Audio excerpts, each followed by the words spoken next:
하나님을 우리가 왜 믿어야 되는가에 대해서 사람들이 매우 궁금하게 생각을 하죠. 하나님은 성경에 우리에게 맹목적으로 믿어라, 하나님을 믿어야 한다, 그렇게 말씀하시지 않았어요. 하나님은 우리들에게 하나님의 살아계신 그런 증거들을 수백 가지, 수천 가지 그런 증거들을 보여주셨는데, 짤막하게 핵심적인 그런 내용만 요약해 본다면 하나님은 자기 자신을 드러내 보여주시는 분이시다. 이것을 신학적인 용어로 계시다, 그렇게 말했죠. 계시. 그래서 하나님은 이 두 가지 방향으로 우리들에게 자기 자신을 보여주셨습니다. 첫 번째로는 자연을 통해 하나님 자신을 나타내 주셨어요. 이것을 가리켜서 자연 계시다, 그렇게 말하고 있습니다. 얼마 전에 미국에서 그 나사에서 우리 이 지구상에 있는 사람들이 화성에 가서 생존하면 어떻겠는가, 살아가면 어떻겠는가를 조사를 했는데, 저기 보이는 게 화성이죠. 태양계 중에서 가장 지구를 많이 닮은 별이 화성인데, 이 지구가 다 망가져 버리면 저기 가서 살아야 되지 않겠나 해가지고 미국에서 조사를 해서 이제 화성에서 사람이 살 수 있는지를 여부를 조사를 했는데, 그 첫 번째로 준비할 내용이 그 나무입니다. 산에 나무가 있어야 된다.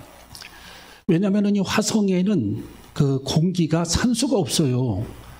96%가 다 이산화탄소입니다. 이산화탄소. 그래서 사람이 살 수가 없기 때문에 신음신음 앓다가 죽기 때문에 나무를 심어서 산소를 만들어야 된다는 겁니다.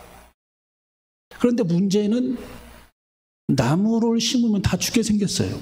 왜냐? 이 화성에는 온도가 굉장히 낮습니다.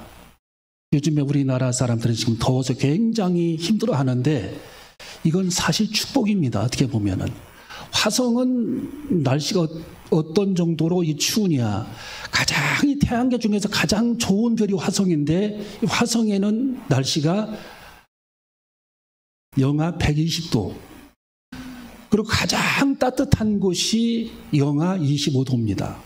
영하 25도. 그러니까 이 나무를 심어도 금방 이게 나무들이 죽게 되고, 참 어렵겠다라고 생각을 하는 거죠. 그래서 미국의 그 과학자들이 야, 이거 힘들겠구나, 그런 생각을 일단 했고, 또 거기 사람이 살려면 난로를 준비해야 됩니다. 난로. 여러분 화성가 살려면 난로를 다 가져가시기 바랍니다. 추워서 못 살아요. 난로를 준비해야 되고, 또 사람들이 숨을 쉬려고 하니까 이게 산소가 없으니까 이산화탄소니까 전부 사람이 살 수 없어서 산소통을 다 준비해야 됩니다. 산소통. 우리는 맑은 공기 산소를 우리가 마실 수 있다는 자체가 하나님의 은혜요, 하나님의 축복임을 우리는 기억해야 합니다. 또 여러분 화성에 가는 이제 씨앗을 준비해야 돼요. 근데 씨앗을 많이 준비해서 뿌려야 되는데 날씨가 너무 춥기 때문에 거기서 또 이 문제가 걸려버리는 거예요. 물고기도 없죠, 나무도 없죠, 사과도 없죠, 바나나도 없죠. 예, 아무것도 없고 바다도 없습니다. 그래서 화성에는 물이 있는 것으로 생각을 해서 보니까 물이 없어요. 그래서 과학자들이 땅을 시추를 해서 보니까 이 화성에는 물이 있긴 한데 지하에 11km를 내려가야 물이 있어요. 11km 지하에. 그거 땅 팔려면은 우리가 평생 파도 못 파는 겁니다. 있어나만 한 거예요. 그래서 결론적으로 내린 결론이, 야, 이 화성에서는 사람이 살기가 매우 어렵겠구나라고 결론을 내린 겁니다. 여러분, 하나님께서 창조한 이 지구가 얼마나 아름답고 축복된 그런 별인지 여러분을 생각해 봐야 합니다. 여러분, 하나님은 지구상에 이 지구를 하나님이 창조하시고 성경에 보니까 바다에 어족들, 바다가 있고 육지에서 많은 그런 오물들이 바다로 흘러내려가게 되면 바다에서 소금물이 소독을 하고, 나무에서는 산소들이 내뿜고, 태양계 중에서 가장 적절한 그런 거리에 있어서 인간이 살 수 있도록 하나님이 창조하신 별이 지구촌인데, 푸른 들판에 양떼들이 뛰놀고 소들이 뛰놀고, 예, 과일, 어족, 수많은 그런 채소와 식물들, 이런 것들이 이 지구상에 즐비한 것을 보면은 하나님께서 우리 인간을 창조하신 목적을 우리들이 알게 되는 거예요. 하나님께서 이렇게 해서 성경에 하나님의 세상을 이처럼 사랑하사 예수님도 보내주셨지만 이 지구를 이렇게 아름답게 하나님께서 창조해 주셨구나 라고 하는 사실을 우리는 깨닫게 되는 것입니다. 그래서 과학자들이 결론을 내린 결론이 뭐냐? 이 우주 공간에는 여러분들이 하나님을 믿지 않는다고 해도 지적 존재, 정말 지혜가 충만하신 분, 지혜가 뛰어나신 분, 이 전능하신 분이 우주에 한 분이 계셔서 그분이 이 지구를 굉장히 정밀하게 인간이 살 수 있도록 설계해 놓으신 그런 지구촌임을 과학자들이 결론을 내린 겁니다. 창조과학자들이. 창조과학계 과학자들이 그렇게 결론을 내린 거예요. 그것이 자연계시입니다. 하나님은 자연을 통해서 자기 자신을 드러내 보여주셨다. 하나님의 살아계심을 자연을 통해서 하나님은 보여주셨다라는 겁니다. 그것도 부족해서 하나님은 특별 계시를 허락해 주셨습니다. 스페셜 리벨레이션, 특별 계시.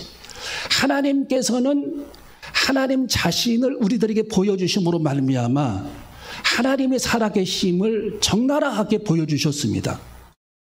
그래서 2000년 전에 우리 하나님께서 인간의 몸으로 세상에 오셔서 내가 하나님임을 사람들 앞에 선포를 하시고 온 백성들에게 하나님 되심을 증거해 주신 분이 우리 예수 그리스도입니다. 예수님께서 세상에 오신 사건을 기점으로 해서 AD와 BC가 갈라지지요. 지금 AD 몇 년입니까? 2000 잘 몰라요? 24년입니다. AD 2024년. 아노 도미니 약자죠. AD. 주님의 해가 시작이 된다. BC, Before Christ. 주님이 이 세상에 오시기 전이다. 그걸 기점으로 해서 AD와 BC가 쫙 갈라지는 겁니다. 그래서 우리는 예수님께서 살아계신 증거, 우리 예수님께서 살아계신 그런 증거, 하나님께서 생존하시는 그런 증거를 우리들에게 적나라하게 보여주신 겁니다. 그래서 아브라함을 선택을 했고 모세를 부르셔서 이스라엘을 제사장 나라로 만들고 선지자의 나라로 만들어서 전 세계에 하나님의 복음을 전할 그런 민족으로 하나님께서 만들어 주셔서 하나님의 복음을 전한 목적이 뭐냐?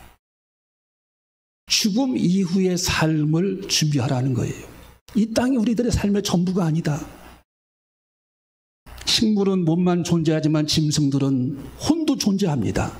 하나님은 우리 인간에게만 영혼을 주셨어요. 영혼은 죽으면 끝나버리는 것이 아니라 인간과 육체와 영혼이 분리되는 순간 육체는 땅속으로 들어가지만 우리들의 영혼은 생존해서 불멸의 존재, 영생의 세계, 천국의 세계가 있음을 우리 주님이 온 세계 만방에 선포해 주신 것입니다. 여러분, 그래서 우리 예수님께서 부활하신 목적도 천국이 있음을 증거해 주시기 위해서 우리 주님이 친히 부활하신 거예요. 죽었다 살아나신 겁니다. 아무도 그걸 의심하지 않아요. 여러분, 이순신 장군 누가 의심합니까? 예수님은 역사적인 인물입니다. 살아계신 분입니다. 자연을 통해, 성경을 통해, 이스라엘 역사를 통해 하나님의 살아계심을 증거해 보여주신 분이 우리 예수 그리스도입니다. 오늘 시간, 결단의 시간을 가지고 여러분들이 예수 그리스도를 마음속에 구조로 영접하게 되면 여러분이 세상을 떠나는 순간 찬란히 빛나는 하나님의 나라, 영광스러운 천국의 세계를 여러분이 보게 될 것입니다. 오늘 여러분이 영안의 눈이 열려지시기를 바라고 신앙의 한 단계 첫 발을 디디어서 우리 주님의 세계에 눈이 열리고 하나님의 세계에 눈이 열리고 그 찬란히 빛나는 아름다운 세계에 눈이 열려서 하나님의 나라를 소유하는 저와 여러분이 되시기를 주님의 이름으로 축원합니다. 기도하시겠습니다.